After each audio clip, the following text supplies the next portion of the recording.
바다의 물결은 남해 동부 앞바다와 동해 전 해상에서 2에서 4m로 높게 일겠습니다. KBS 라디오 저녁 종합 뉴스를 마칩니다. 아나운서 남현종이었습니다.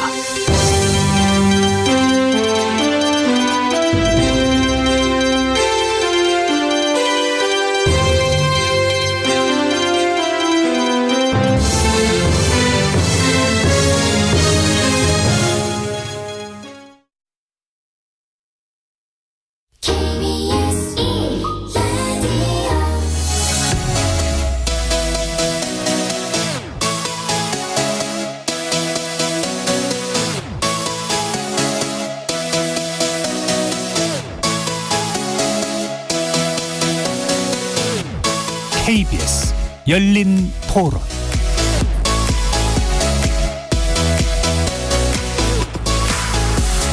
안녕하십니까. KBS 열린 토론 정준희입니다.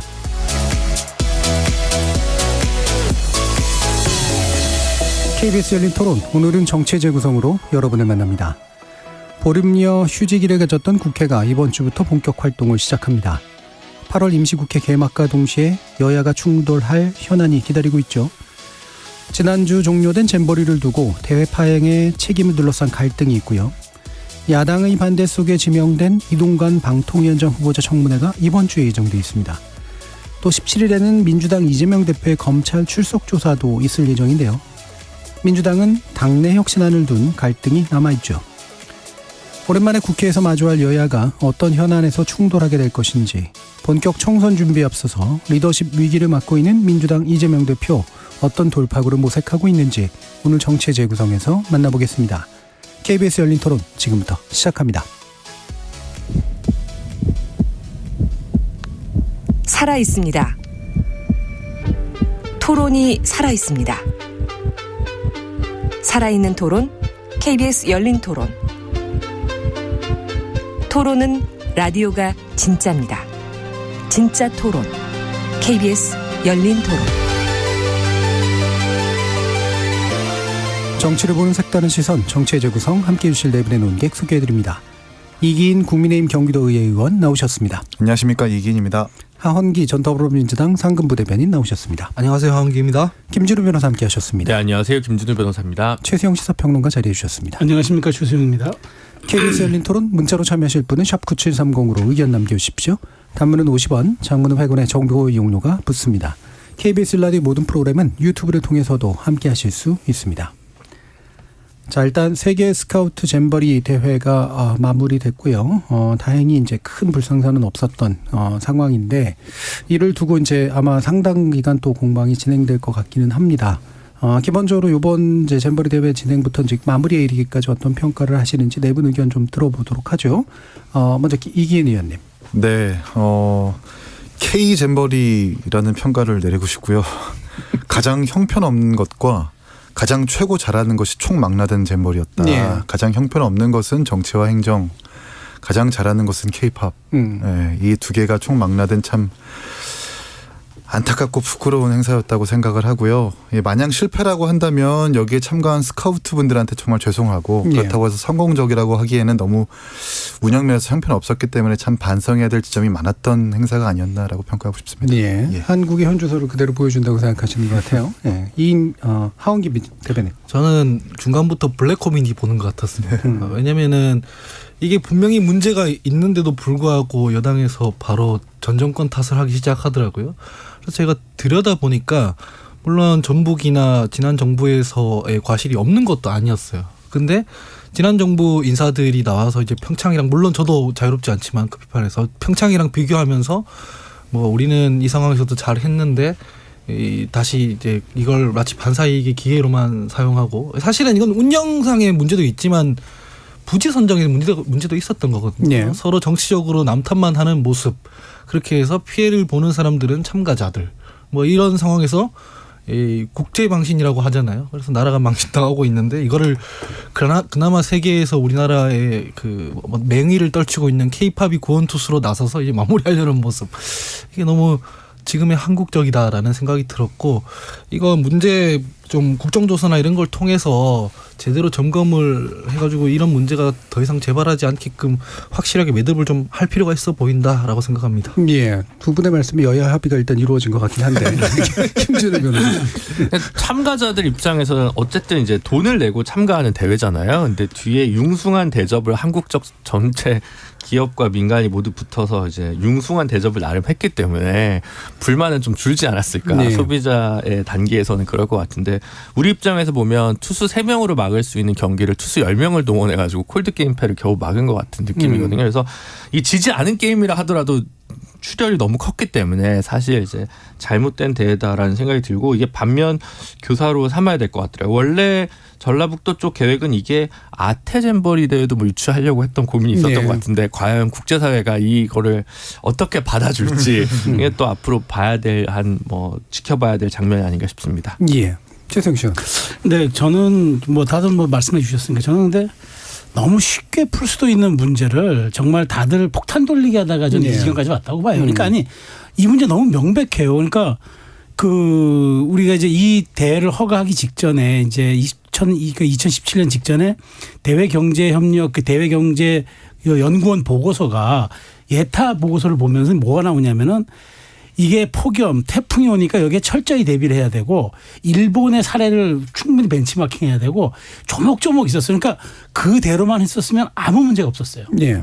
근데 이게 어느 날 이게 다들 뭐 된다 심지어 1년 전까지 국감에서도 아무 문제 없을 거라고 장관이 호언장담하고 5명의 오두마차 체제로 이게 진행하면서 뭐 누구의 누구의 적시하지 않는 책임은 모두의 책임이라는 그 누구의 책임도 아니라는 것처럼 이게 폭탄 돌리게 한 거예요. 그러다 보니까 처음부터 이게 부실은 예고된 거고 그런데 아무도 여기에서 징후들이 나타날 때 그냥 덮으려고 했던 것 같아요. 저는 이게 한국 정치나 행정이 역시 우리 민간을 따라가지 못하는 약간 민낯을 보여줬다고 생각하는데 여기 이제 얘기하면서 차츰 이제 책임 소재를 우리가 따지겠습니다만 저는 이거는 말 그대로 총체적 부실입니다. 그리고 여기에서 뭐 내 탓, 남 탓 이렇게 하는 거는 정말 그 누워서 침 뱉는 거고요. 저는 이제 이게 이제 자꾸 앞으로 뭐 이제 2년 후에 아태잼버리도 있고 여러 가지 앞으로 우리가 국제 행사를 유치할 때가 많은데 여기서 한번 저는 꼭 짚고 넘어가야 될 게 조직위원장을 민간의 단수 체제로 가는 게 맞는 건지 이렇게 뭐 복수 체제로 가면서 뭐 서로 협업한다고 하는 게 오히려 더 마이너스 요인이 아닌지 이번에 복귀를 하면서 저는 철저하게 한번 분석해 봐야 된다고 생각하고 더 이상 이런 뭐 민낯을 보이면 안 되죠. 예. 자, 그래서 이게 뭐 당분간 책임 공방 쪽으로 흐를 것 같긴 한데 일단 정부는 책임 소재를 가리기 위해 감사원 감사를 택했는데요. 이 방식이 일단 적절하다고 보시는지 김준우 변호사님 말씀 주실까요? 그러니까 국정조사를 야당에서 요구하는데 거기에 대해서는 여당이 소극적 입장을 내세우면서 감사원 감사부터 이제 택하고 있는데 그러다 보면 정말 무엇을 중심으로 제대로 됐는지 안 됐는지 마지막 결과 보고서만 보는 것보다는 지금 국민적인 의혹이랑 분노가 많은 상황에서 그리고 여당이나 정부 입장에서도 오히려 뭐 전라북도 책임이다, 전 정권 책임이다라고 얘기를 한다면 국정조사를 그렇다면 논리적으로 안 받을 이유를 찾지를 못하겠거든요. 그래서 감사원 감사와 국정원 국정조사 뭐 둘 다 할 수도 있다고 혹은 할 필요가 있다고도 생각이 드는데 예. 국정원이라고 하셨어요. 야, 너무 나간 것 같은데. 그 국정조사를 굳이 여당에서 이제 거절하거나 거부하는 그것은 좀 이해가 가지는 않습니다. 예, 그러니까 논리적으로 뭔가 좀 안 맞는 것 같다. 네. 두 가지 다 진행할 수 있는 거 아니냐. 네. 예, 최태성 평론가. 저도 동의합니다. 왜냐하면 감사원은 여가부를 법적으로 들여다볼 수 있잖아요. 예. 여가부는 이제 감사원의 감사 기능에 적시되어 있는 거고, 또 당연히 봐야 되고, 그리고 이번에 사실은 여가부가 가장 더 커요. 어쨌든 이제 주무 집행부서였기 때문에. 그런데 이제 이게 과연 감사원의 일회성 감사로 다 들여다볼 수 있는 것인가?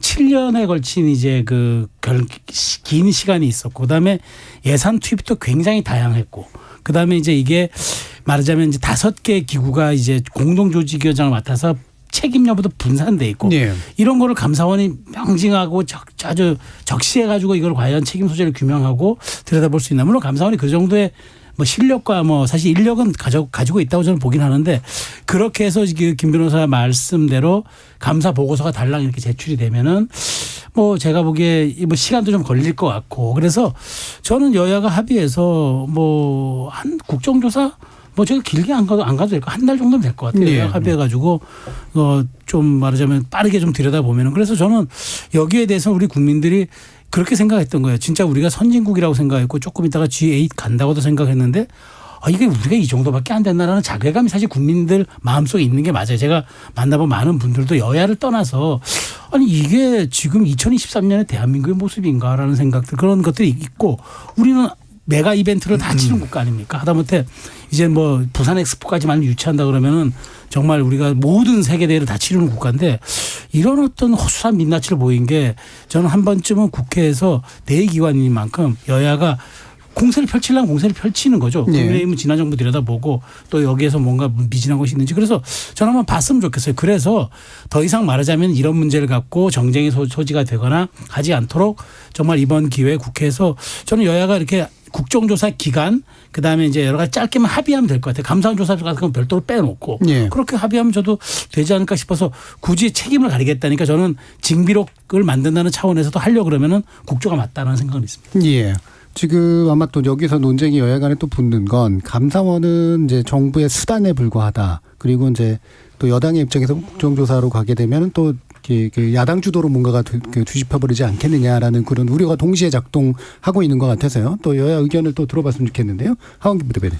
저는 일단은 감사원의 정치적 편향성을 지적하는 거는 둘째 치더라도 모양이 너무 안 좋아요.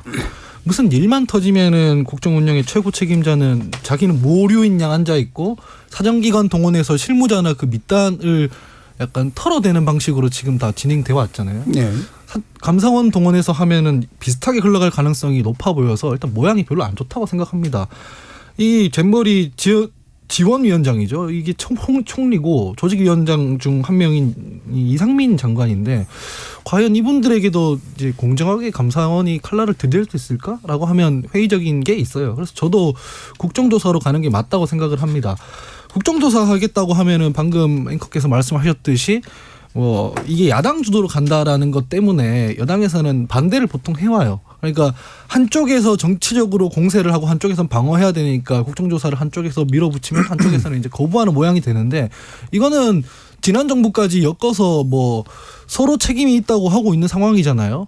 그러면은 국회에서 합의를 통해서 본인이 책임이 있다고 생각하는 부분에 대해서 상호 검증을 하면 오히려 더 빨리 문제가 해결되지 않을까라는 생각이 있기 때문에 감사원보다는 국정조사를 통해서 일단은 활로를 좀 모색하는 게 좋을 것 같다라는 생각입니다.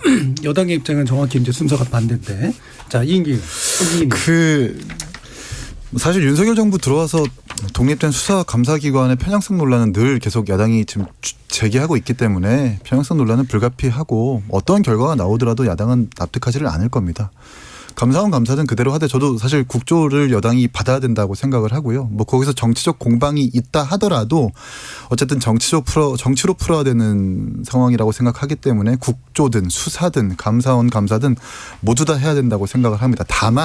다만 정부가 추진하는 감사원의 감사에 있어서 이 새만금 잼버리를 뜯어보면은 박근혜 정부 때 정확하게 유치가 추진이 되고 문재인 정부 때 준비가 되고 윤석열 정부 때 최종 집행됐는데 감사원 감사에서 우리 정부든 지난 정부든 성역 없이 감사가 되어야 된다는 걸 꼭 주지시키고 싶습니다. 예. 네. 죄송합니다. 자 그러면 지금 이 부분을 일부러라도 좀 짚어봐야 될 것 같은데 여당은 의식적으로 지금 이제 전북도의 책임을 상당 부분 심지어 어떤 의원은 이제 100%다라고까지 이제 얘기를 하는 그런 경우들이 좀 있고요. 야당 같은 경우에는 어쨌든 현 정부가 최근에 집행한 내용들에 대해서 이제 더 많이 들여다봐야 되는 게 아니냐고 여가부에 대한 입장은 좀 애매모호한 것 같고요. 약간 이제 좀 묘한 그런 분위기가 좀 있는데 최소영 평론가님 이게 어떻게 책임을 하나하나 이렇게 퍼센티지로 나눌 수는 없겠습니다만. 그러니까 저는 일단 우리가 예산이 투입된 곳에는 당연히 감사가 있어야 되잖아요. 그러니까 저는 예산이 많이 투입된 곳을 중심으로 저는 봐야 된다고 봐요. 그리고 왜냐하면 예산이 많이 투입된 곳이 중요한 거니까. 그리고 그게 인프라든 뭐든. 그리고 여기서 우리가 피해갈 수 없는 것 하나는 예산뿐만 아니라 예산이 편성이 됐음에도 제대로 집행이 됐는가 이 부분도 들여다봐야 되겠죠. 그래서 저는 예산을 일단 한 카테고리로 봐서 해야 된다고 보고요. 두 번째는 이제 저는 이게 어디의 책임이냐. 저는 이제 여러 가지 책임 논란이 나오는데 저는 어쨌든 저도 이제 제가 2018년 평창 동계올림픽의 초반에 조금 관여했던 조금 그런 기억이 있어서 보면은 그 광역자치단체가 집행기구를 맡는 이유는 현장의 인력과 가장 우리가 이제 말하자면 2023년 새만금 잼버리 대회지 2023년 대한민국 잼버리가 아니거든요. 그 지역에 맞는 상황. 그래서 우리가 매립하고 했던 것들이 있었기 때문에 현장이 장악이 제대로 됐는지를 들여다보려면 저는 어쨌든 지자체가 그래서 그 해당 자치단체장에게 집행위원장을 주는 거예요. 집행위원장이 현장의 인력과 상황을 제일 통제할 수 있기 때문에 그래서 저는 어쨌든 전라북도도 한 묶음으로 좀 들여다봐야 된다고 생각하고 가장 중요한 건 전라북도뿐만 아니라 부안도 봐야 되겠죠. 기초도 봐야 되겠죠.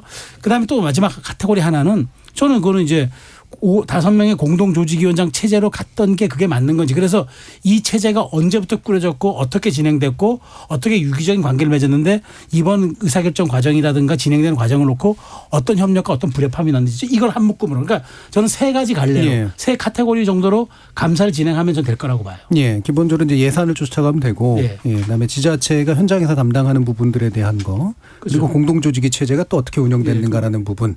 자, 하원기 부대표님. 이 크게 보면은 두 가지 차원에서 실패를 했는데 이 잼버리 대회 부지 선정 문제에 문제가 있고요. 그다음에 현 정부의 운영 실패가 있을 것 같습니다.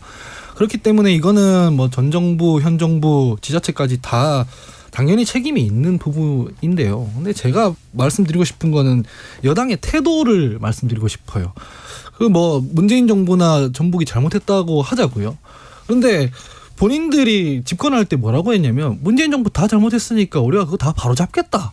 이렇게 약속하고 집권한 거 아닙니까? 그러면 문재인 정부가 잘못했다고 치자고요. 그럼 1년 반 동안 그거 안 바로잡고 뭐 하다가 다 망하고 나서 이제 전 정권 탓을 하냐 이 말인 거죠.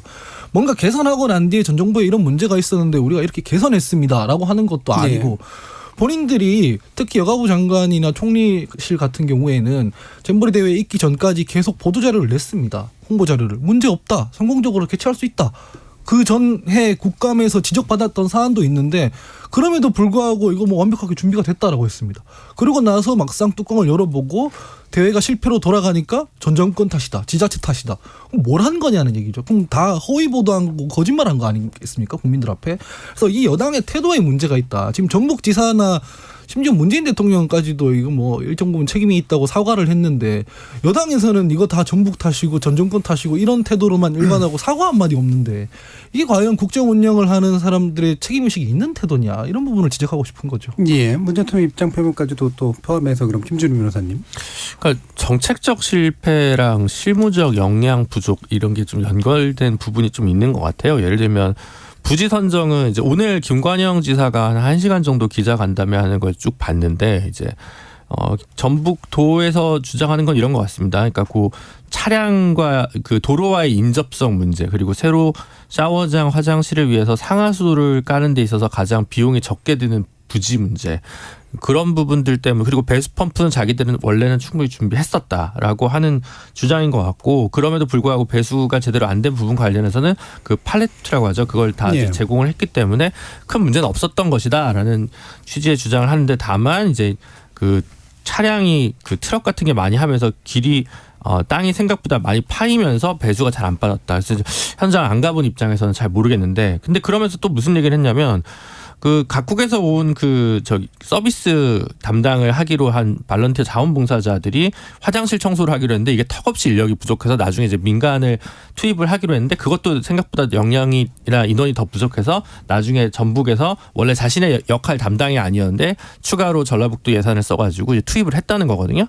그러면 이제 화장실 개수나 인력과 관련된 배치는 이게 꼭 불법이라기보다는 이게 뭔가 이제 어디서 오판이 났었냐라든가 책임을 아니면 실제로 뭐 화장실이 너무 막히거나 이게 너무 좀 안 좋은 거였는지 그러니까 들여다볼 게 사실 뭔지를 잘 모르겠거든요. 누가 꼭 부패해서 누가 꼭 예. 부정해서 누가 비싸게 입찰 한 다음에 싸게 날림으로 공사를 해서 뭐 이런 것도 있을 수 있겠지만 그런 판단과 관련된 부분에서 어떤 백서를 분명히 남기는 게 되게 중요하다는 생각이 한편으로 들었고요.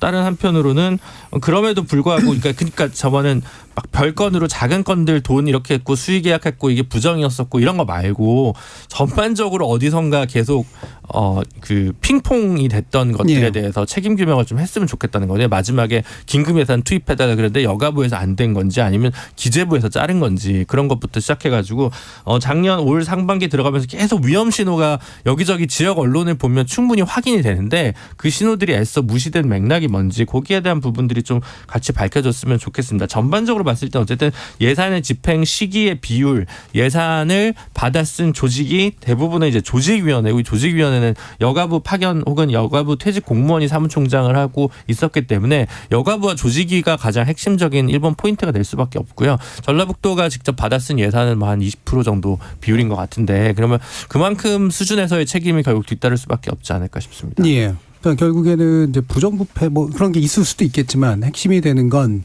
서로 좀 게으르고 전체가 파악이 좀 안 돼 있고 그러다 보니 대처가 안 되는데 책임이 이제 공방만 이루어지고 있었던 핑퐁 게임이라고 하는 이른바 이런 게 이제 과연 왜 일어났으며 어떤 식으로 전개가 됐는가 이런 걸 좀 짚어봐야 된다. 자, 이기인 의원님. 무조건 책임은 정부 여당에 있죠. 네, 어디 있겠어요. 사실 전북도의회나 무안군이나 사실상 예산을 집행하는 최말단 집행기관이고 이것을 조직하고 지시하고 사실상 쿼터 역할을 하는 조직의 모든 책임이 있다고밖에 할 수가 없습니다. 물론 전북과 부안군의 책임과 잘못이 희석돼서는 안 돼요. 예. 제가 그 두 의회의 회의록을 찾아보니까 전북도의회에서 이번 대회가 개최된 12대 의회 때 단 한 번도 잼버리라는 세 글자가 언급된 적이 없습니다. 단 한 번도 없어요. 그러니까 잼버리를 잘 하고 있나요? 점검하세요라고 이야기한 의원도 없고 그거에 대한 안건도 한 번도 올라오지 않았습니다. 신기하네요. 부안군 의회도 한번 이 방송을 듣고 계신 분 한번 검색해 보세요. 잼버리가 개최되는데 그 같은 동시에 새만금에서 호박 축제가 개최되는데 그때 호박이 있나요 안 있나요 이런 얘기하고 있어요. 예. 그러니까 이런 잘못과 이런 책임도 당연히 희석돼서는 안 되는데 이런 것들을 들여다보고 관장하는 것이 조직이거든요. 근데 그 조직위가 아직 아무것도 못했고 방금 김준일 박사님 말씀하셨지만 2023년 1월 2월부터 조직위의 인권 이 인력 이 구조가 공무원이 반 이상이다. 전문가는 아무도 없다. 그래서 대비할 수 있는 이런 구조도 아니고 대처 능력도 없다라는 게 계속 언론을 통해서 신호가 왔거든요. 그럼에도 불구하고 방관한 정부가 어딥니까? 우리 정부잖아요.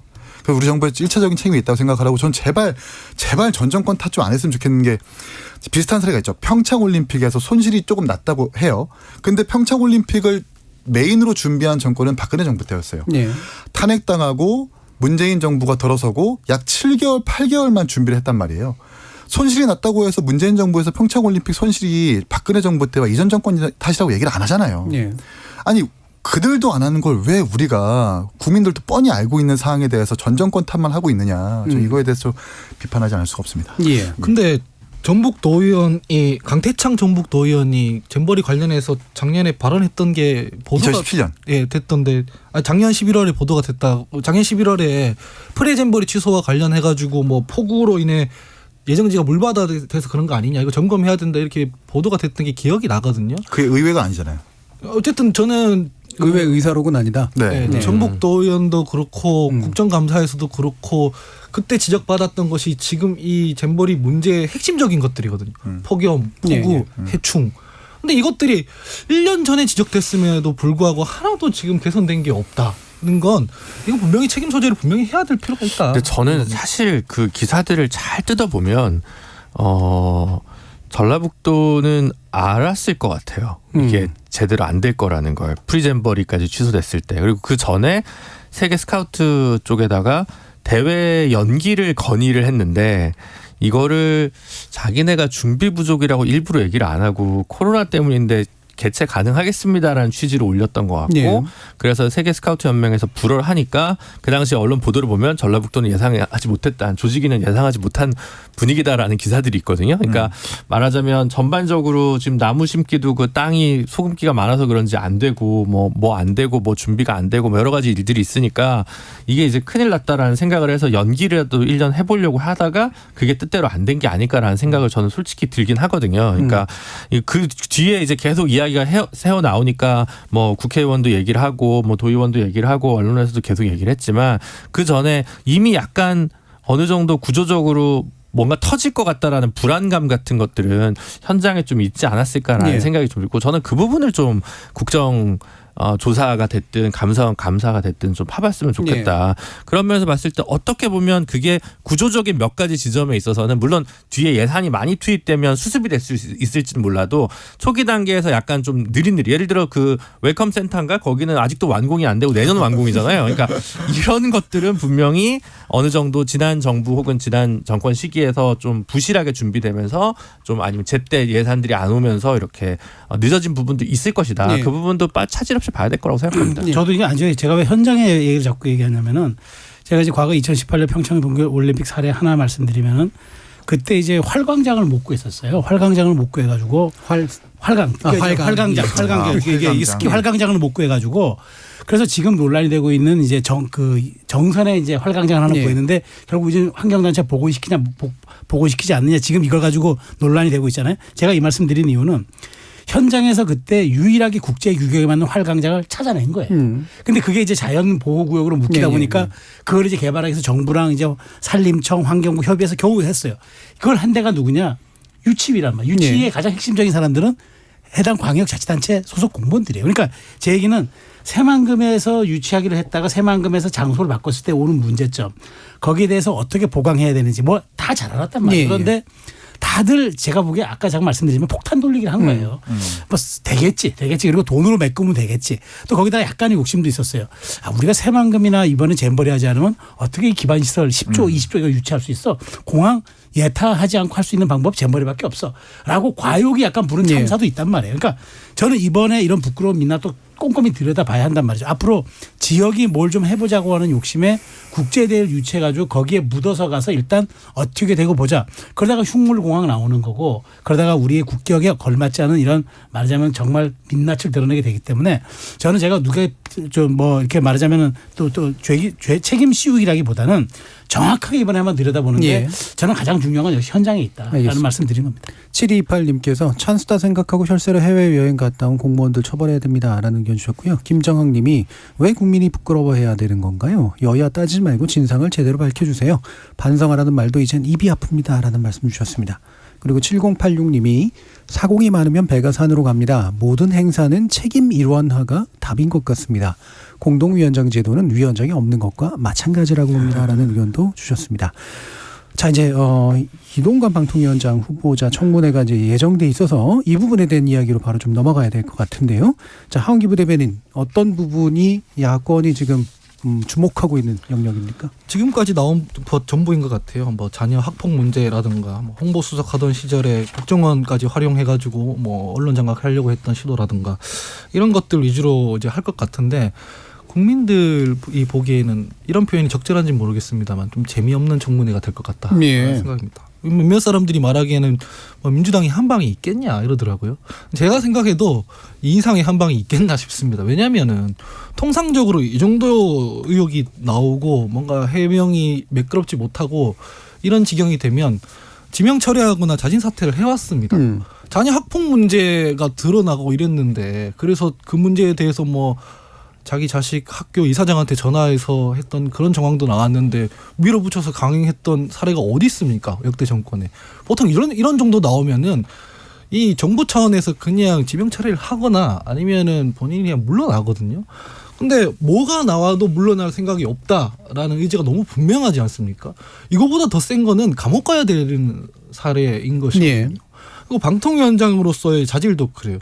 이분이 방송통신 관련해서 뭔가 뭐 개혁적인 의제가 있다든가 뭐 아젠다가 있다든가 그런 걸 내놓은 적도 없고 뭐 공정하게 방송통신위원회를 운영할 것 같은 평가를 받는 분도 아니에요. 미디어를 잘 활용하느냐 혹은 미디어를 잘 관장하느냐 뭐 거기에 대한 정책적 뭐 소양이 있느냐 이런 건 다 별개의 문제인 거고 이분은 미디어를 잘 활용하는 쪽에 있는 분이잖아요. 그러면은 정부의 홍보수석이라든가 이런 게 맞는 거지.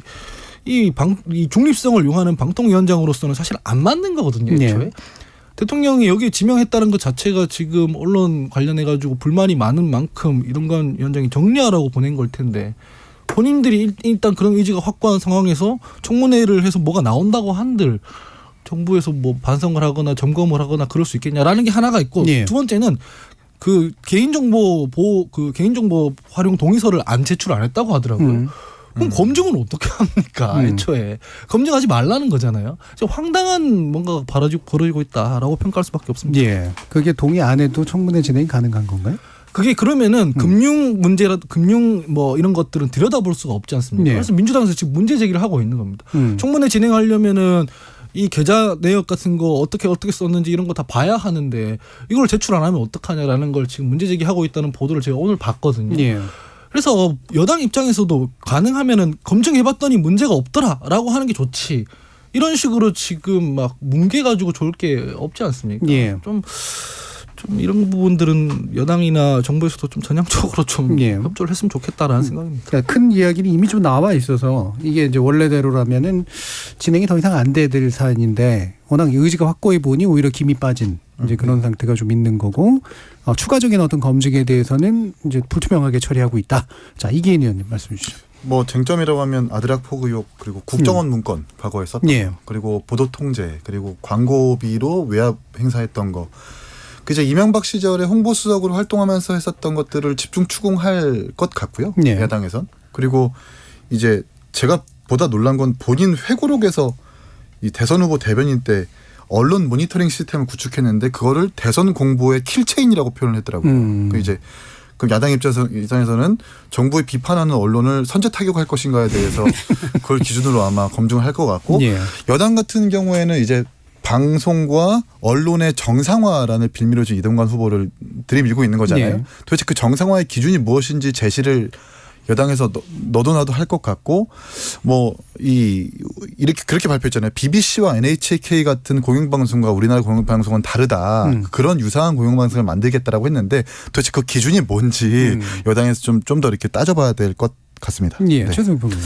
그러니까 저도 이동관 후보 보면서 이제 사실은 학폭 문제라든가 이제 청문회에서 쟁점이 학폭이라든가 이제 그 얘기 나왔던 이게 언론 장악 예. 이런 거는 제가 보기에 공방으로 하다 말 것 같아요. 저는 오히려 이동관 후보자가 지난번 이제 방통위에 출근하면서 청문 이제 준비단에 출근하면서 한 말 있잖아요.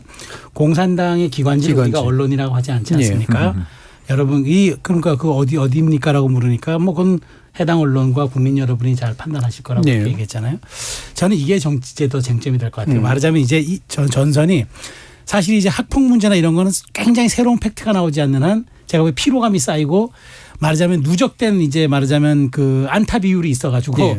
이거는 이제 그냥 아주 새롭지 않으면은 그렇게 임팩트가 없을 수 있어요. 다만 저는 오히려 이제 거기에 대해서 이제 이념 논쟁으로 좀 갈 것 같고 그다음에 만일 이제 이동관 후보자가 방통위원장이 됐을 때 그러면은 만일 그렇게 우리 기관지라고 생각할 수 있는 언론들은 그러면 어떻게 당신이 위원장으로서 대할 것이냐. 이 문제는 이제 뭐 국민의 눈높이도 있겠고 여러 가지가 있겠지만 여기에 대한 것들이 오히려 저는 그 본인의 신념과 앞으로 향후 방향성을 볼 수 있는 것 같아서 여기에 집중되는 것 같아요. 그러다 보니까 지금 저 하 대변인 말한 것처럼 사실은 이제 몇 가지 이제 그동안 이동관 후보자의 검증이 돼야 된다라고 얘기했던 것들은 오히려 제가 보기에 밋밋하게 변할 가능성이 있고 네. 오히려 이제 지금 더더군다나 지금 뭐 여러 가지 KBS나 MBC 쪽에 이제 그 지배 구조가 좀 이렇게 말하자면 교체가 진행되고 있는 그렇죠. 이런 상황이기 때문에 여기가 맞물려서 그 오히려 이념 전선이 구축이 된다. 그렇게 되면 저는 청문회가 예. 여야의 전선이 더 명징하게 저는 구성이 될 것 같고 이러면서 말하자면 보수 진보의 이 방통위원장의 어떤 그 청문회라기보다는 여야 이념 전쟁에 말하자면 미디어 그 전선이 형성될 것 같아서 굉장히 치열한데 과연 이거를 이제 국민들이 생중계로 보는 국민들이 어떻게 판단할 것인가 이건 남은 문제가 되겠죠. 예. 저는 약간 방향성이 다르게 청문회가 진행될 것 같아요. 예. 근데 그때 이념이란 뭘까요, 그러면? 그러니까 이제 그런 거죠. 거기서 이제 공산당이라는 단어를 예. 이제 호출해 냈으니까 예. 그러면 이제 진보 그러니까 보수 쪽에서는 이동관 후보자가 뭔가 보수 우파의 그런 이제 그 비디오에 대한 기준을 세우는구나 이렇게 생각할 예. 수 있고 뭐 진보 영역에서는 어쩌면 반대 언론들은 이제 탄압하겠구나 이렇게 또 얘기할 때가 있죠. 그게 저는 하루 종일 말하자면 전선을 형성할 것 같다는 생각이죠. 예. 김준우 변호사님.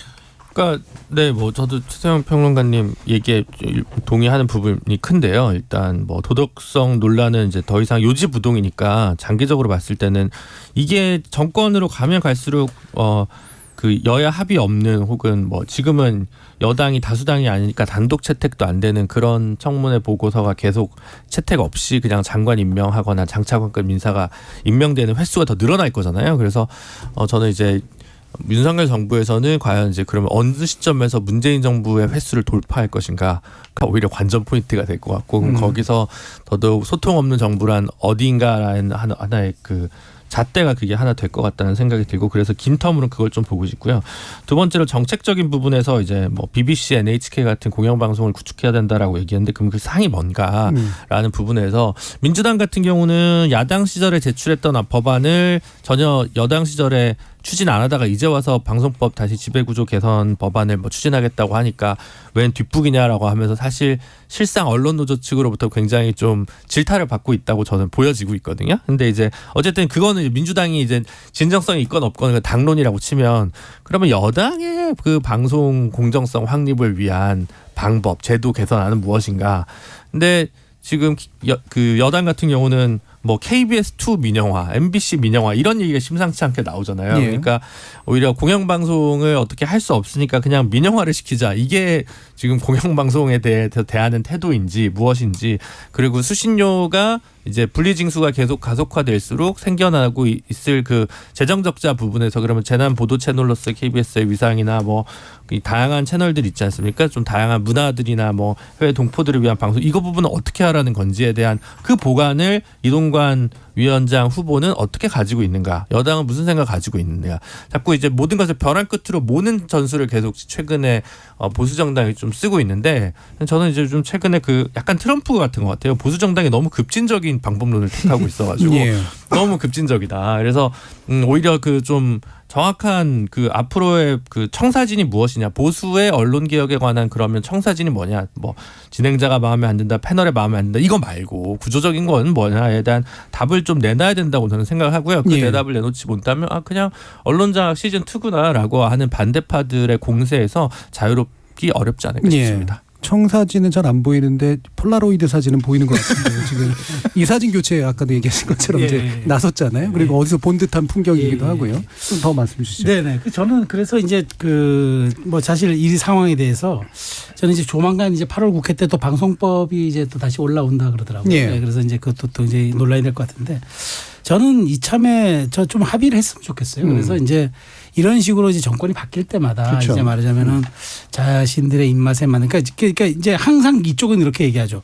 기울어진 운동장을 이제 평평하게 하겠다고 예. 얘기하는데 세상은 기울어져 있지 않다고 보는데 본인들만 기울어져 있다고 보는 게 있어서 저는 사실 이 원죄는 뭐 제가 자꾸 책임을 부과하는 건 아니지만 민주당이 사실 원죄가 있어요. 그래서 그런 것들이 이제 사실 거기에서도 자행이 됐기 때문에 여기서는 이제 말하자면 반사적으로 우리도 다시 이제 추를 바로잡겠다고 하는데 저는 뭐 이번에 놓고 봤을 때 사실 이 방송이라는 게 사실은 이제는 공영방송은 이제 국민의 손에 돌려줘야 되고 국민들이 가장 공정하게 느껴야 되는 방송이라서 워낙 이게 또 예민한 사항이라 제가 여기서 길게 말씀드릴 수 없습니다만은 앞으로 저는 이제 그 누구도 이제 좀 그러니까 이동관 후보자가 BBC나 그 NHK 같은 방송들을 이제 만들겠다고 했으니까 저는 그 누구도 말하자면 이제 함부로 흔들 수 없는 그런 좀 공영방송 체제를 정말 이동관 후보자가 말이 아니라 행동하면 보여줬으면 좋겠고 그런 것들은 입법과 제도로 가능하니까 저는 국민의힘과 얘기해서 민주당과 어떻게 협상을 그럼 이번 방송법 말고 다시 어떻게 좀 해낼지 그런 것들도 저는 한번 이 청문회에서 한번 듣고 싶다는 생각이 듭니다. 예. 뭐 이 부분 이기현 의원님 말씀 주시죠. 오늘 이제 방통위 전체회의 열어가지고 남영진 이사, 정미정 이사 뭐 이렇게 해임했고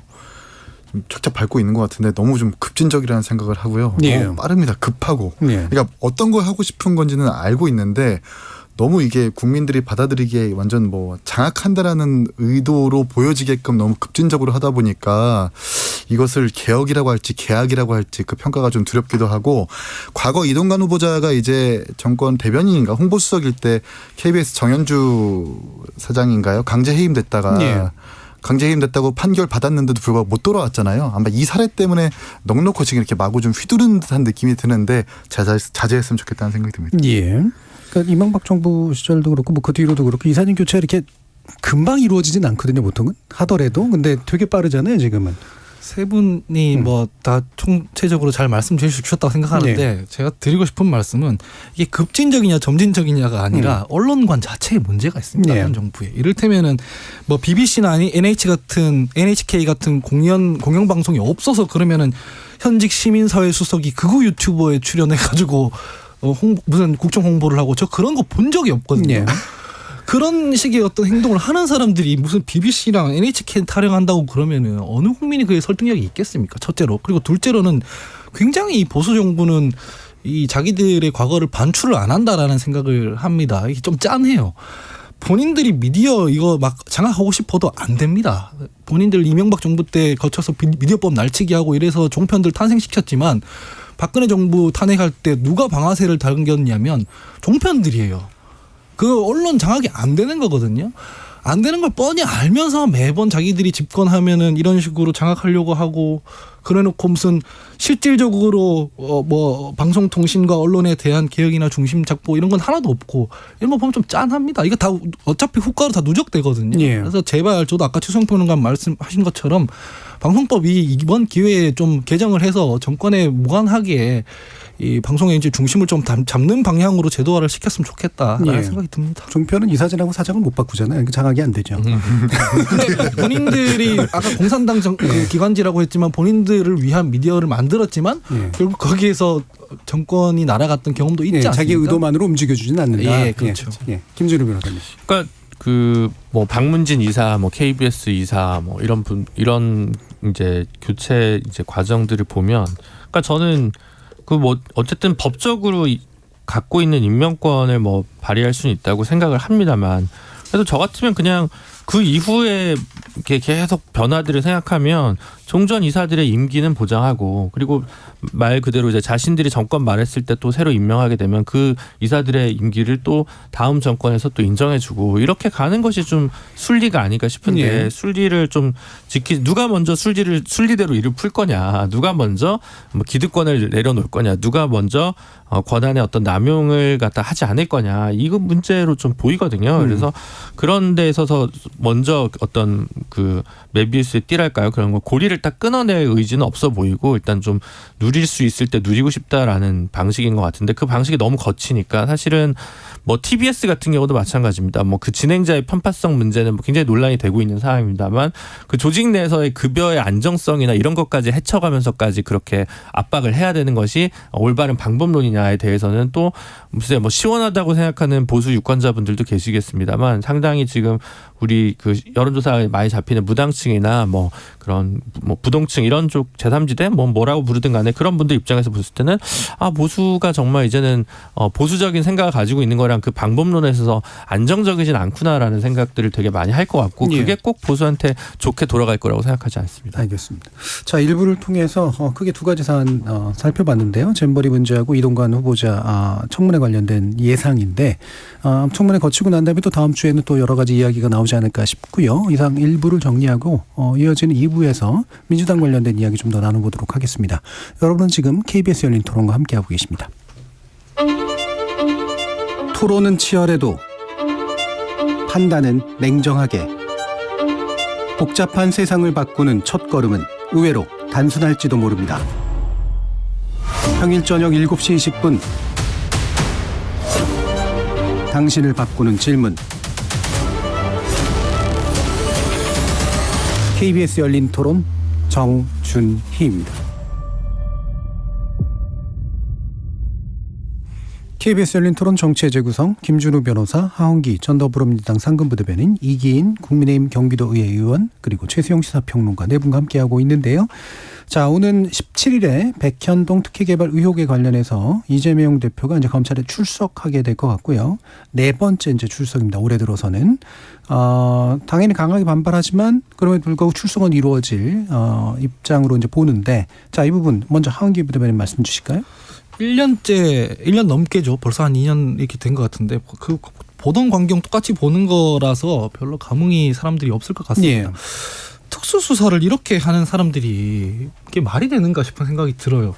신속하게 수사해서 입증할 만한 증거를 확보해가지고 정확하게 영장을 딱 치고 한 번에 끝내서 재판 들어가야 되는 문제가 있는 건데, 이게 뭐 한번 여기 찔렀다가 안 되면은 혐의를 옮겨가지고 한번 찔러보고 그렇게 1년 내내 질질 끌고, 이게 말이 되는가 싶어요. 뭐 468억인가요? 그 저수지에 뭐 돈을 묻어놨네, 많네 이런 얘기들은 이제 하지도 않고, 네. 쌍방울 문제 것만 해도 원래 처음에는 변호사비 대납이 핵심이었는데 그 얘기는 아무도 안 해요. 다른 얘기를 하거든요. 그러니까 이게 혐의가 네가 혐의가 지금 안 드러나더라도 네가 쓰러질 때까지 나는 수사한다라는 태도로 비칠 수밖에 없는 문제지 않겠습니까? 이렇게 되면 사람들이 이렇게 생각하는 거죠. 이재명 대표가 죄가 있으면 검찰이 무능한 거고 죄가 없으면 검찰이 무도한 거다. 이렇게 생각할 수밖에 없거든요. 그래서 제발 이거 좀 특수수사인 만큼 제가 좀 신속하게 끝내고 이제 결론을 좀 내릴 때가 되지 않았나라는 생각이 듭니다. 지금 검찰이 이제 배임 혐의를 적용한다고 알려져 있는데 김준우 변호사님 좀 나름 판단해 주시죠. 네, 그러니까 이게 지금 그 백현동에 있었던 식품연구원 자리에 아파트 인허가를 내주면서 이제 기부 체납을 일부 받고 그리고 이제 뭐 종상향을 해줘서 이제 거기에 따른 특혜를 준 것이다. 그런데 그 과정에서 애초에 계획은 성남도시개발공사가 들어가는 기획도 있었다가 들어가지 않았다. 그래서 성남도시개발공사가 들어갔다면 성남도시개발공사가 어느 정도의 이익을 향유 받았을 거고 보통 10% 정도라고 지금 알려져 있는데 그 액수가 한 300억 정도 되지 않겠냐. 그러니까 이재명 시장은 이 인허가를 내주면서 성남시에 300억에 손해를 입힌 거다라고 얘기하는 이제 논리인데요.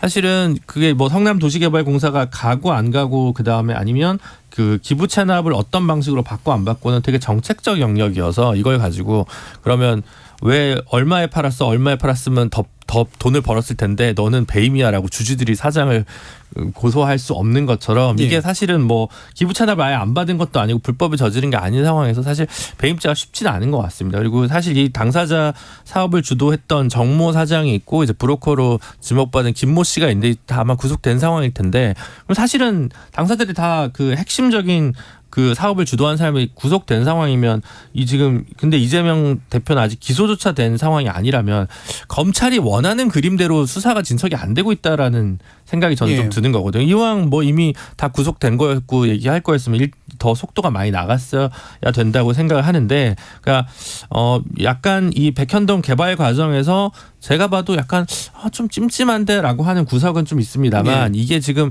배임죄가 핵심적으로 만약 유일한 기소 혐의라고 한다면 그러면 검찰이 원하는 그림대로 좀 잘 안 왔다. 왜냐하면 배임죄가 입증이 쉽지 않은 범죄이기 때문에 그걸 검찰도 좀 잘 알고 있을 거라는 생각이 들고 어쨌든 추석 밥상까지는 쌍방울 문제 그리고 백현동 문제 기소를 이제 마무리를 해야지 이 이상 끌면 검찰도 이거 너무 총선 바라보면서 계속 지연 수사 너무 과도한 거 아니야라는 이제 국민적 의혹이 있을 거거든요. 그러니까 추석 밥상에 올려놓는 게 아마 마지막으로 검찰이 만약 정무적 고려를 한다면 거기까지라고 봐야 되지 않을까 싶습니다. 뭐 이 부분은 지역 특성상 또 이기인 의원님이 또 못지않은 전문가시긴 한데 한번 의견을 들어볼게요. 저도 배임이 가능한지는 솔직히 잘 모르겠어요. 다만 이제 지금 정바울 뭐 뉴스에 다 나왔으니까 정바울 씨가 그렇게 얘기했다잖아요. 김인섭 씨랑 대화를 할 때 김인섭 씨가 이제 200억을 달라. 그래서 50대 50을 나눌 거고 그 50을 이제 두 사람이 나눠 먹을 거다.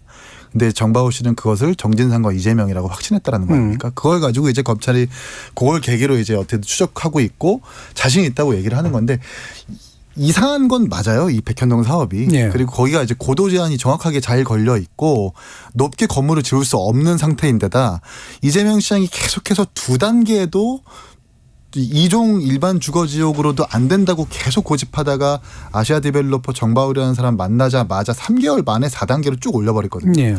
이거는 흔치 않은 과정이기는 해요. 그렇기 때문에 아마 검찰도 이게 정상적이지 않으니까 이거를 이렇게 좀 수사를 하고 있는 것 같은데 다만 이제 배임죄가 성립되는지는 잘 모르겠습니다.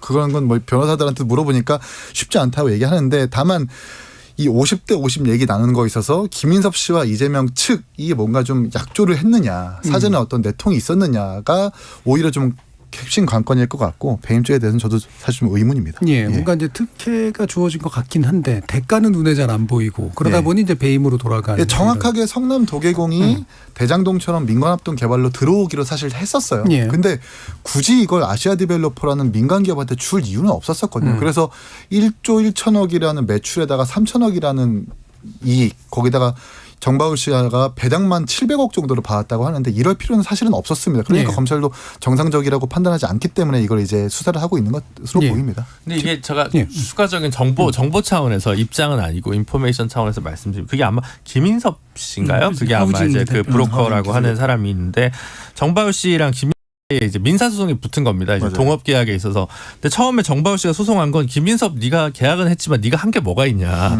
내가 원하는 딜은 만들어지지 않았다라는 게 핵심적인 주장이었던 거거든요. 그러니까 이종 보통이 4단계 상향인데 그게 어차피 고도 제한이라서 더 높게 지을 수가 없어가지고 그 원했던 정바울이라는 그 업자가 원했던 단계가 아니라 오히려 상가나 이런 걸 더 지을 수 있는 방식들을 조금 더 원했던 얘기가 있더라고요. 근데 한편으로 이제 그게 아닌, 그러니까 정바울이 원했던 안이 이제 그대로 된 건 아니어서. 그러니까 정바울 씨가 원했던 건 2종 일반 주거. 예. 그래서 용적률이 한 뭐 250인가 그래요. 근데 거기가 고도 제한이 성남공항 때문에 고도 제한 걸려 있어가지고 근데 김인섭 씨가 정진상을 만나고 온 다음에 이제 준주거까지 올라갔다는 거, 500% 올라갔다는 거예요. 근데 네. 고도 제한 걸려 있으니까 땅 밑으로 내려간 겁니다. 그러니까 이제 그래서 옹벽이 생긴 거예요. 예. 백현산을 수직으로 절통하는 바람에 원래 지어지면 안 되는 컨디션인데 정바울도 기대했던 것보다 2단계 더 올라가니까 얘들도 좀 이상하다. 근데 그거를 근데 원래는 이제 그건 원래도 되는 거였다라는 게 아마 민사소송에서는 정바울 씨가 주장했던 모양이에요. 이종까지. 예, 원래 되는 거였다. 이거는 김인섭이라는 사람 없어도 내가 할 수 있는 거였다. 즉 김인섭은 기여분이 없다. 그러니까 나 돈을 줄 이유가 없다. 이런 얘기를 하는 거고 뭐든 다 되지 않았냐 이렇게 해서 돈이 갔다는 건데 그 돈 과정도 좀 이상하고. 근데 어쨌든 지금 그렇다면 이제 횡령이나 다른 범죄 뭐가 이제 얘기가 돼야 되는데 이 김인섭 씨가 어쨌든 일정하게 돈을 받았을 거 아닙니까? 소송을 통해서. 근데 이 돈이 어디론가 가진 않은 모양이에요. 그거는 이제 다 계좌 추적이 다 되니까 그러다 보니까 아마 검찰이 원했던 그림 혹은 뭐 보수 진영이나 이재명 대표의 반대파에서 원했던 그림대로 수사가 그림에 맞춰지지는 않고 그러다 보니까 이게 아마 이렇게 오래 끌고 있고 있는 게 아닌가 싶습니다. 예, 저도 보는 거는. 뭐 저는 이 핵심은 그거라고 봐요. 뭐 두 분이 뭐 아주 디테일하게 설명해 주셨는데 이재명 시장이 당시 시장이 반드시 성남도시개발공사를 껴서 하세요라고 최초 지시를 했다는 거 아닙니까? 예. 이 지시가 바뀌어 뒤집어졌잖아요. 뒤집어졌을 때 정확한 이유.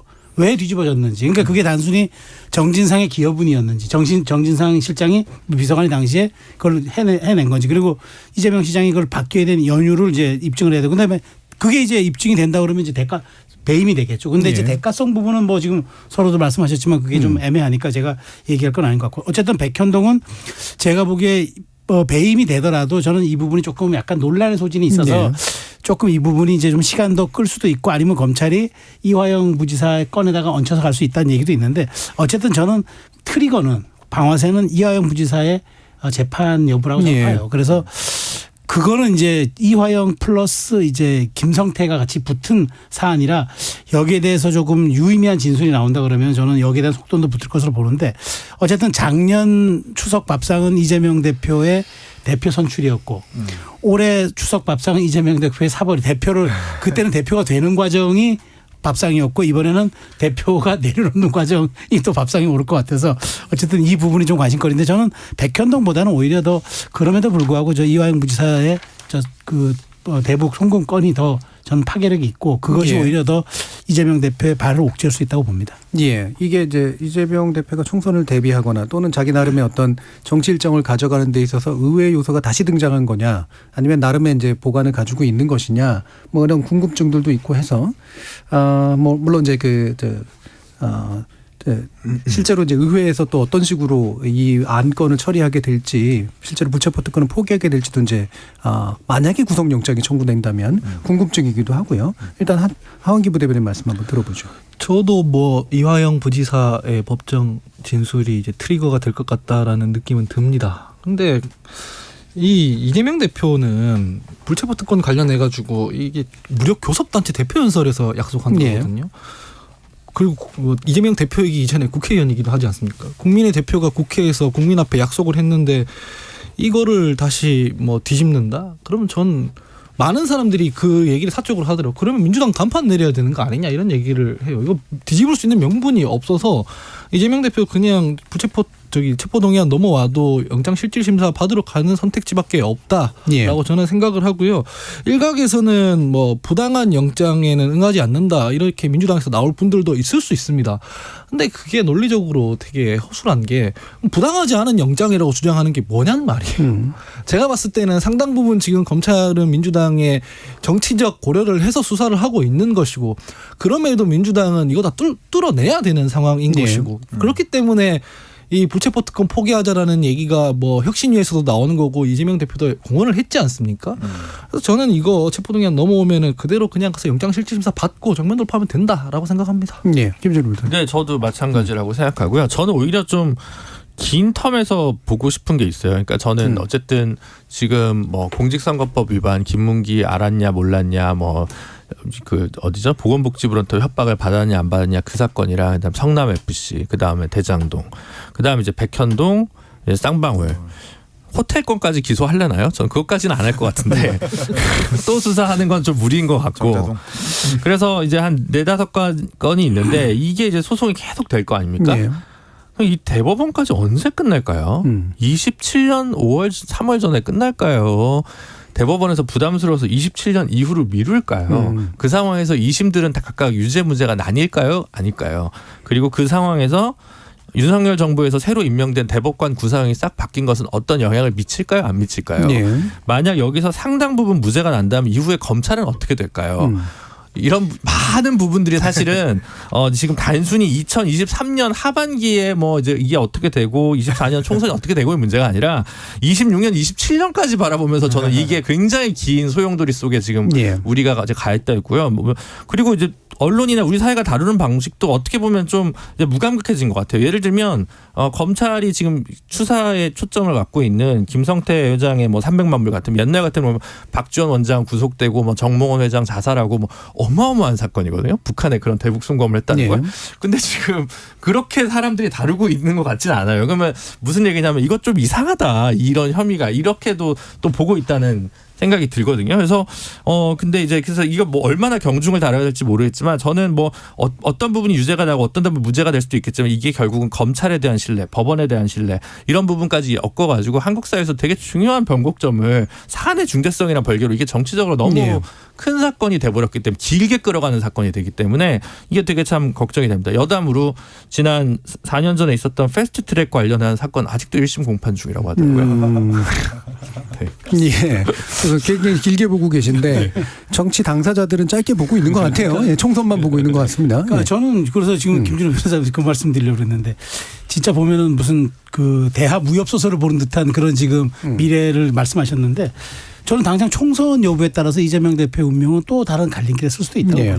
단기적으로. 왜냐하면 총선에서 만일 이재명 대표가 이 체제를 이끌고 와서 진다. 졌다는 표현은 어쨌든 일당을 넘겨준다거나 뭐 이런 경우 그러면 뭐 저는 이재명 대표의 사법적인 그거는 이제 부차적인 문제가 되고 이제 이재명 대표의 그 사법적인 문제가 그나마 대선까지 끌고 갈 수 있는 동력을 가지려면은 이재명 대표가 이번 총선에 출마하든 출마하지 않든 대표로서 있든 없든지 간에 승리할 수 있는 여건을 만들어내면은 저는 그건 유효하게 갈 수 있다고 보는데 이재명 대표가 책임지고 패배했던 총선이라고 그러면은 저는 지금 김준호 변호사께서 말씀드렸던 미래는 별 의미가 없는 전망이라고 생각이 되는 거죠. 그러니까 저는 어쨌든 그런 게 유의미한 말하자면은 분석 틀과 나중에 이제 우리가 예측하는 이제 그런 어떤 소재들이 되려고 그러면 최소한 이번 총선에서 이재명 대표의 역할과 거기에 따른 결과 이게 저는 전제가 돼야 되는 아주 이건 상관관계가 밀접한 부분이기 때문에 저는 이재명 대표가 미래를 생각한다 그러면 지금 김준호 변호사 얘기했던 걸 생각한다 그러면은 내려놓고 어떤 식으로는 승리에 무조건적 기여를 하는 게 그나마 그걸 끌고 갈 수 있는 동력이 될 것 같은 생각이 드는 거예요. 아니 근데 저는 이제 순진한 법조인으로서 선거 결과에 따라서 재판 결과가 달라져서는 안 되지 않았습니까? 아니 뭐 그렇긴 한데 이게 그러니까 되게 그러니까 제가 순진한 건지 아니면 정말 순진합니까? 갑자기 순진한 척을 하고 계세요. 예, 이기는. 저희 사실 우리 당 입장에서는 이재명 대표가 버티면 버틸수록 가장 좋은 겁니다. 그리고 열린 토론에서 말씀드리지만 25일 이재명 재판에 제가 증인으로 출석하거든요. 예. 그러니까 이제 국민들이 좀 인이 박힌 것 같아요. 뭐 주변 측근이 스스로 목숨을 끊어도 그리고 대북 송금을 해도 뭐 그럴 수도 있지. 혹은 뭐 그 강성 지지층들이 계속 이재명 주변으로 모이기 때문에 이게 과연 우리나라 정치에 좋은 건지 안 좋은 건지 잘 모르겠습니다. 이게 좀 현안으로 돌아와서 체포동의안 같은 경우에는 지금 벌써 나오는 말이 그런 말이잖아요. 임시회를 쪼개겠다. 그래가지고 영장실질심사를 받게 하거나 9월달 체포돼도 벌써부터 뭐 좀 혁신이안 때문에 친명 비명 갈라져 있는데 그게 과연 뭐 이 불체포 특권을 버린다고 정말 버려질까라는 의문을 계속해서 가지고 있습니다. 예. 자, 그러면 리더십 문제로 좀 가보죠. 그래서 뭐 지금 약간 지금 챌린지를 했잖아요. 예, 계속 가시는 게 국민의힘에 도움이 됩니다라고. 하원기 부대변인 어떻게 보세요? 저는 사법 리스크 이거 아까 전에 뭐 그 변호사님도 말씀해 주셨지만은 특수부 검사들의 방식이 되게 이런 식이에요. 이를테면 우병우나 김기춘도 되게 무죄 많이 나왔어요. 근데 일단은 구속만 시켜놓으면 이제 끝나는 거지 정치적으로는. 예. 그런 것처럼 뭐 대법원까지 가는 거를 보는 게 아니라 일단은 구속만 시키자라고 달려들고 있는 것 같다는 느낌이 들어요. 그거에 대해서 알고 있는 국민들이 꽤 많을 거라고 생각하고요. 그다음에 사법 리스크라는 게 그래서 보면 대선 때도 있었던 거거든요. 이거가 본질이 아닙니다. 사법 리스크가 본질이 아니라 사법 리스크를 포함한 이재명 대표를 둘러싼 문제 제기들에 대해서 이재명 대표가 지금 어떻게 처신하고 있고 돌파하고 있는가가 본질이에요. 그 사법 리스크 있다고 하더라도 대선 주자로서는 그래도 지지받았는데 당대표가 돼가지고 온 당이 이거 방어하게 만들고 이런 거를 직접 비판받는 예. 상황인 거거든요. 혁신위 같은 것도 마찬가지인 것이고 지금까지 나온 현안에 대해서도 뭔가 민주당이 어떤 방향으로 가야 되는지에 대해서 비전을 보여주기보다는 1년 동안 계속 이 법적 투쟁 여기에 지금 온 당력이 쏟아지게 했다 이런 문제 제기라는 말이죠. 그래서 사법 이 부분은 이 부분대로 두더라도 지금 본인이 어떤 지점에서 문제 제기를 받고 있는지 그리고 그 문제 제기가 꼭 계파적 차이 때문에 오는 건 아니라는 걸 인지하는 게 더 중요할 거라고 생각해요. 이게 무슨 뭐 대표직을 내려놔라 이런 문제가 아니라 뭐 예전에 문재인 당대표 모델부터 해서 많이 이제 길은 있는 거 아니겠습니까? 그래서 좀 실제 어떤 비판을 받고 있고 어떤 지금 뻘에 들어가 있는지 그 정체를 파악하는 게 먼저다라는 생각이 들어요. 예. 자, 그래서 이게 결과적으로 이제 총선하고 결국 연결이 되는 문제이고 또 이재명 대표의 이후의 정치적인 생명하고도 이제 다 연결이 돼서 아까 최세원 평론가님께서는 어느 쪽으로 보나 이재명 대표가 스스로를 내려놓고 총선 승리에 기여하는 길로 가는 것이 이제 최상이다라고 말씀을 하셨는데 네. 구체적으로는 어떤 그림일까요? 저는 뭐 이거는 이제 3자 협의라고 좀 봐요. 3자 협의는 이재명, 이낙연, 문재인 전 대통령. 예. 3자 협의예요. 결국은 방법은 이거밖에 없어요. 그러니까 어쨌든 싫어할지 그것을 인정하든 인정하지 않든 민주당의 지금 최대 주주 세 분이 이분들이에요. 그런데 저는 이제 여기에서 이제 뭐 이번에 혁신이 와가지고 조금 더 이제 말하자면 이재명 대표에게 조금 더 힘을 실어주는 혁신안을 마련하려 했지만 결과적으로는 이제 그게 누가 된 거고 도움도 안 됐고 결국은 이제 다시 돌고 돌아왔는데 이낙연 대표의 역할은 저는 총선 이후에 있을 거라고 보고 예. 그러면은 이 세 사람이 지금은 인정하지 않더라도 지금은 또 급하지 않다고 생각하지만 저는 시간이 다가오면 다가올수록 이 세 분의 결정적인 어떤 그런 말하자면 이제 뭐 딜 혹은 물밑 고도의 정치 혹은 전략적 협상 이 세 가지를 통해서 저는 당이 다시 그 어떤 좀 질서를 찾으라고 봐요. 그거는 뭐 총선이 있기 때문에 그래서 저는 그래서 10월 위기, 그러니까 10월 이제 뭐 사태론이 나오는 이유가 그런데 저는 어쨌든 찬바람 11월 전쯤에는 이 세 분이 동의하는 아마 비대위가 출범하지 않을까 싶어요. 예, 예. 세 분이 동의하는 비대위.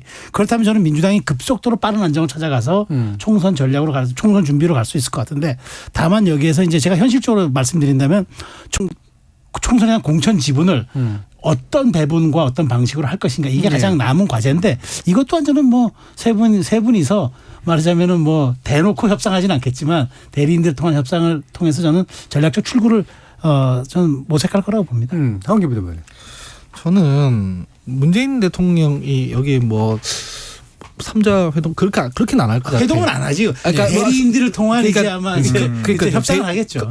이해했는데 그렇게는 안 할 것 같아요. 그리고 이낙연 전 대표랑도 이렇게 협상을 안 할 것 같고 그냥 이재명 대표가 오롯이 총선에서 이기기 위해서 그래서 본인한테 도움이 되는 방향이 뭔지를 위주로 생각할 것 같은데 그 방향이 친문들이랑 뭐 이렇게 같이 합의해서 하는 방향은 아닐 것 같아요. 단독 결단 형식이 될 거다 뭔가 하더라도. 문재인 대통령 같은 경우에는 당대표 때 최대 주주가 맞았어요. 그분은 뭐 김종인 비대위원장 모셔와가지고 이 공천이나 이런 부분에 대해서 약간 대리를 하게 한 후로 권력을 다시 회수해 올 수 있었는데 이재명 대표가 그럴 수 있을까에 대한 물음표가 있는 사람들이 되게 많거든요. 본인이 리더십을 보이고 사람이 모이게 해야 돼요. 그래야 인적 쇄신을 했을 때 사람들이 잡음이 없어요. 이를테면 문재인 대통령이 당대표 시절에 사실 김종인 위원장이 정청래 의원 막 컷오프하고 이해찬 의원 막 컷오프하고 이랬거든요. 잡음이 있었지만 그럼에도 불구하고 그냥 그대로 갔다는 건 건 문재인 대통령이 뒤에서 동의했다라는 어떤 그 암묵적인 공감대가 있었기 때문이거든요. 그럼 이재명 대표는 그런 당내 인적 쇄신에 대한 칼날을 염두에 두고 있느냐. 과연 이 당을 바꿔가지고 체질을 바꿔서 이 총선에서 국민의힘보다 더 나은 정당이 돼서 선택받으려고 하는 의지가 있느냐라는 게 지금 물음표가 있는 거거든요.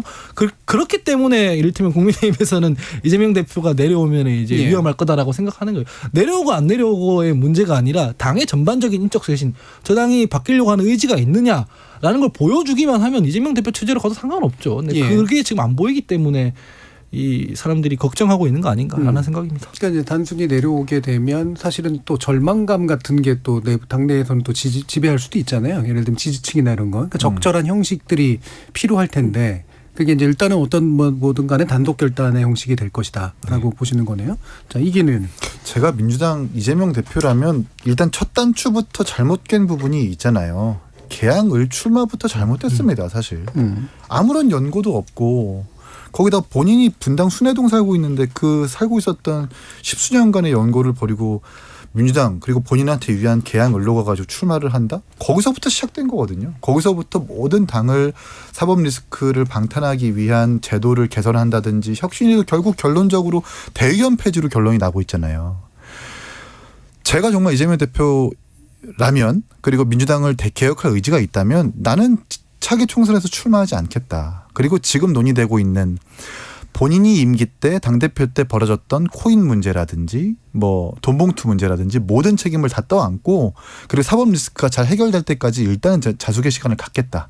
그리고 개파를 떠나서 이낙연 대표도 모두 끌어안고 다시 한번 개혁의 시간을 갖자라고 하면 저는 수도권 선거든 차기 총선에서 정말 우리 당이 불리해질 거라고 봐요. 근데 지금 이재명 대표는 그럴 가능성이 잘 보이지 않거든요. 계속해서 혁신을 통해서 또 이제 포스트 이재명 체제를 또 대비하기 위한 뭐 의혹까지 좀 나오고 있는데 이런 거라면은 사실 그래서 제가 이재명 대표가 내려오면 좀 우리한테 좀 불리할 것이다 얘기를 하는 것인데 지금은 사실 그럴 가능성이 별로 보이진 않습니다. 예. 그러니까 혹시라든지 그렇게 됐을 경우에 그러니까 밀려난다. 잘렸다. 당내 정파 경쟁에서 졌다. 또 이런 식의 인식도 지배할 수도 있을 것 같아서. 예, 김준우 변호사님.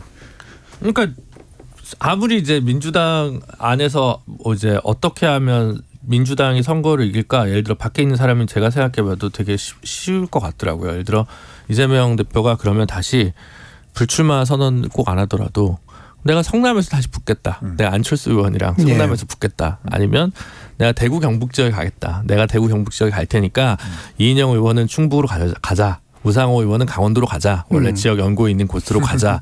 이렇게 해서 수도권은 좀 세대 교체를 좀 이끌어내자. 이런 얘기를 좀 하고 돈봉투 억울하지만 모두 무공천하자. 안 되면 다음 지방선거 때 출마들 다들 하는 걸로 하자. 당에서 약속하자. 이렇게 정도가 피비린내 나는 혁신을 하면 인적 쇄신만 해도 저는 국민들 마음이 상당히 돌아올 거라고 생각하거든요. 이걸 못하겠죠. 뭐 하고 싶은 저도 말씀. 그렇게 생각하고 당내 이제 정파 경쟁에서 밀려났다 이런 것들 있잖아요. 이재명 대표가 그렇게 생각한다면 착시입니다. 자기 본인이 대선 후보 됐을 때 당내 세력 하나 없었어요. 그렇잖아요. 거의 비주류였는데 그 주류 친문들 다 젖히고 본인이 대선 후보 됐잖아요. 당내 의원들이 몇 명이냐, 친명이 몇 명이냐 이런 게 정치인한테 핵심이 아닙니다. 그만한 사이즈가 되면은 대중적 지지도를 어떻게 받느냐, 국민적 신뢰를 어떻게 받느냐 이게 핵심이거든요. 그 길을 모색해야 된다라고 생각합니다. 예. 자, 그럼 이기인 의원님 실제로 이게 그냥 하는 얘기입니까? 아니면 정말로 위기감이 수도권 위기 감설에 더 있는 겁니까? 제 주변에서는 정말 지금 우리 당을 안 찍겠다라는 심지어 우리 당 지지층임에도 불구하고 우리 당을 찍지 않겠다라는 정부의 그런 분들이 정말 많고요. 그리고 제가 2018년에 이제 지방선거 때 어려웠던 그 분위기가 다시 재현된 듯한 느낌을 많이 받고요. 이 결국 이제 그분들이 얘기하는 건 그거예요. 이전 정부의 탓을 잘한다. 혹은 뭐 이재명 당대표와 상대 진영을 잘 타격한다라고 해서 지지율이 오르는 게 아니라 너네가 1년 3개월 동안 집권했을 때 경제 지표가 나아졌느냐? 민생을 정말 더 좋게 만들었느냐?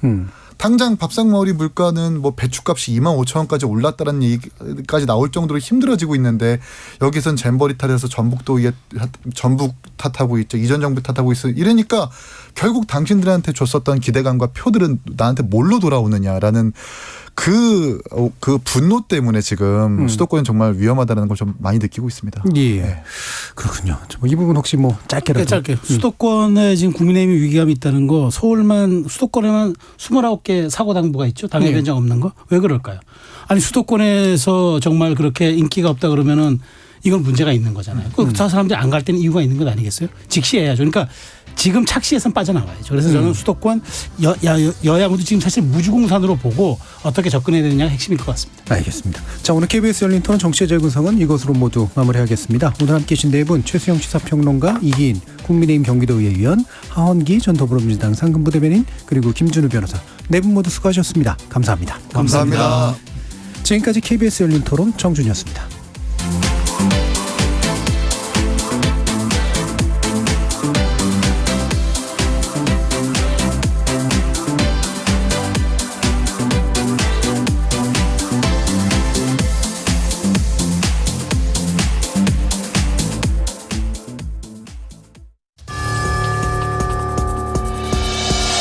해마다 여름철이면 장마와 집중호우 등으로 많은 피해가 발생합니다.